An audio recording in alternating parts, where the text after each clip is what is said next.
Welcome to my Raw review for my PWS YouTube channel. Before I start, just remember to check us out on Facebook, which is www.facebook.com/Pro Wrestling Scoops Forum. Follow us on Twitter at RealPWS Forums. And here we go. So I'm going to start with what I didn't like about Raw, which was, of course, seeing Kofi Kingston versus Alberto Del Rio for the 500th time. Every match is the same. Kofi does some kind of weird flips off the top rope or over onto the outside the ring area. Del Rio counters, hits an enziguri, locks in the arm, and then he taps, which the ref missed the first time. If you guys noticed on Raw, he's doing the hand in the air, then tapping on himself. Ref didn't notice it until he finally tapped on the mat.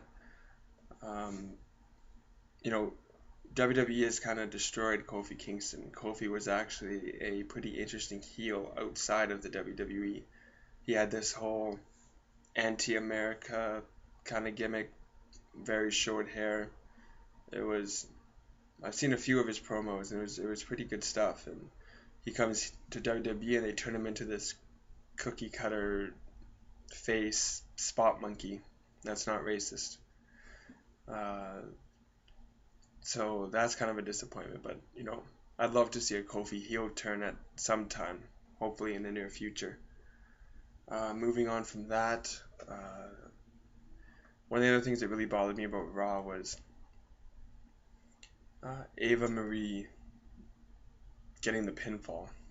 I thought it was kind of stupid. It's her second or third match, and she's done nothing in the first two that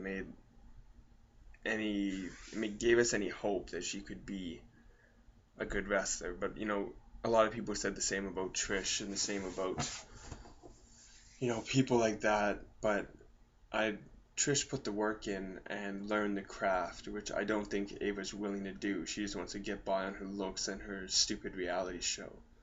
So I hope that is the first and last time that we see Ava get a win on Raw. Another thing that was kind of annoying was the whole lawsuit recap videos. The first time, it was interesting. It was cool seeing all the things that the Authority have done, and they made a cool little pic of it for the Facebook page, which got a few laughs and got shared around quite a bit. But why do they have to show it to us twice? Do they think we're stupid?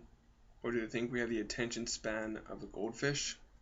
I don't know what it is, but they seem, whenever they do something interesting, they have to do it again and again and again. And I'm sure they're going to show it on SmackDown about 3-4 times. Use that time to give someone that deserves some TV time their spot.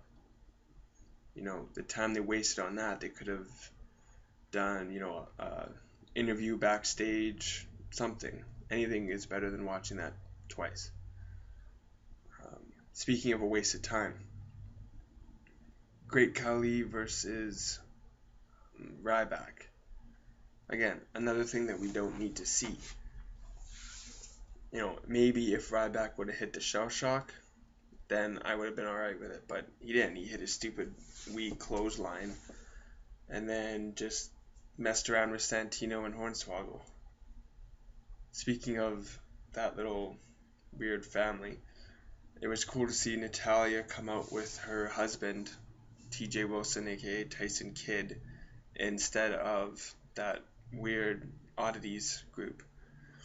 And Tyson Kidd having his return on Raw was awesome for me. I've always been a huge Tyson Kidd fan, and maybe it was the ring rust, because I know he's been out for almost a year. He did some live events and some NXT stuff, but he hasn't been on Raw in quite some time. And if you notice, when he went to put the sharpshooter on Fandangdouche, he went to spin one way and he had to stop and put it on the other direction. So I don't know if that is Tyson's rust, Fandangdouche's inability to know how to do the move, or a combination of the two. I like Johnny Curtis. Don't get me wrong. He's no world champion material, but he's solid in the ring usually. I can't stand Fandango. I can't stand Summer Rae. All of them need to just get off my TV. But that's why we have a PVR, so you can just click. Uh, Moving on from the stuff that I didn't like to the stuff I liked, I thought it was very cool that Daniel Bryan came out and made the save on CM Punk when he was being attacked by the Wyatts. It's there's not a lot of main event guys that seem to like to work with these mid-carders, so to speak, that are just coming up, which the Wyatts are. And CM Punk and Daniel Bryan are willing to work with them, and that can only be good for Bray Wyatt and Luke Harper and Eric Rowan, I think is the other one's name. We don't really hear much from him. It's always about the other two. Because, well, Harper is a hell of a talent. His clothesline is on par with Bradshaw's with how brutal, or Stan Hansen. It's one of this makes Rybacks look like bitch slap. So I like that they're working with them. It can only help them rise up in their career. Besides that, there really wasn't a lot on Raw that got me excited. Seeing Kid there obviously was the best, and then the whole segment with Triple H and Steph, where Stephanie would like push Triple H back and show who wears the pantsuit in the family. And I thought that was pretty well done. And then of course Triple H did it to Stephanie to assert his dominance, and then we got Big Show coming out in his suit even though he's flat broke. It's kind of a continuity issue, but I still enjoyed it. And then we get the surprise of Kane coming out in his suit and red and black tie, which I thought was really cool. It tied in the whole Kane gimmick without being obvious, something for the fans to catch or not catch. I laughed when I first saw Kane come out. I thought it was funny, but then the more I thought about it, I think it's cool. He's the big red accountant who's he's like the corporate monster. I think it has potential to be something that is really interesting. It could also blow up in our faces and be like Joseph Park in TNA, but for now I'm excited about it. We'll see how they transition it.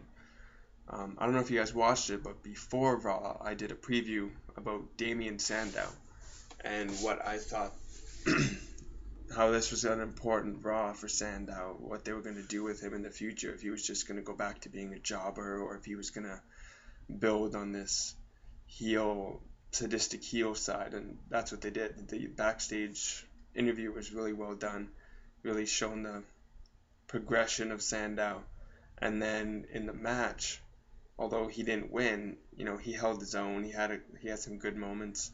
So, I think the future's bright for Sandow anyway.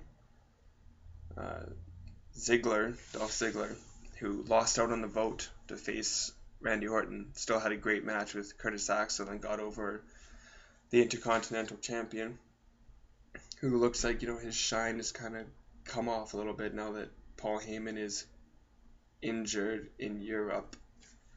But, we'll have to see where they go with that. That whole phone call thing was just stupid. It annoyed me. It made me not pay attention. And, I'm hoping that Big E Langston wins the Intercontinental title tonight on SmackDown.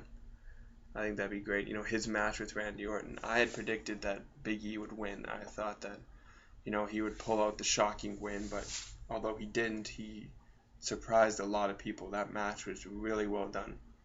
He got a lot of good, he had Randy Orton reeling there for a while, which was surprising. Randy Orton helping out someone that isn't a main eventer yet. It was great, and I was glad that Big E didn't botch anything and accidentally hurt Orton, or else we get another Kennedy. Nobody wants that, especially, I think Big E has some potential. He seems to love wrestling and put the work in, unlike his predecessor, Ezekiel Jackson, who was supposed to be the big black hope for the WWE, because, they always, and again, it's not racist, but they always try to build up ethnic stars. They wanted Sin Cara to be the new Rey Mysterio. That didn't work. They've been trying to make a new black star, since, Henry was kind of up there, and then they tried Ezekiel Jackson, and that didn't work. They tried MVP, that didn't work. R-Truth, his heel turn was fantastic, but it fizzled out, and then little Jimmy, and now it's a joke. So I hope Big E is finally that star that comes out, because he's got the look, he's got the in-ring ability. He is iffy on the mic, but that can be taught. Put him not with Paul Heyman, but Paul Heyman does some training with promo guys. I think that'd be great. That's a perfect role for Heyman. But I'm getting way off topic. Back to Raw. Overall, it was okay. It wasn't my favorite. It wasn't my least favorite. It had some moments that got me excited, Kid, Kane, etc. And it had some moments that made me want to puke. ADR, Kofi. Overall, it was alright. Make sure to leave comments. I'm still new at this, and I'm trying to grow as a YouTube show person. So leave any comments you want, critiques, what I can do better, what you want to see. At least I took the time to make sure I was wearing a WWE shirt. If you can see, this is the Triple H Brock Lesnar WrestleMania shirt from WWEshop.com.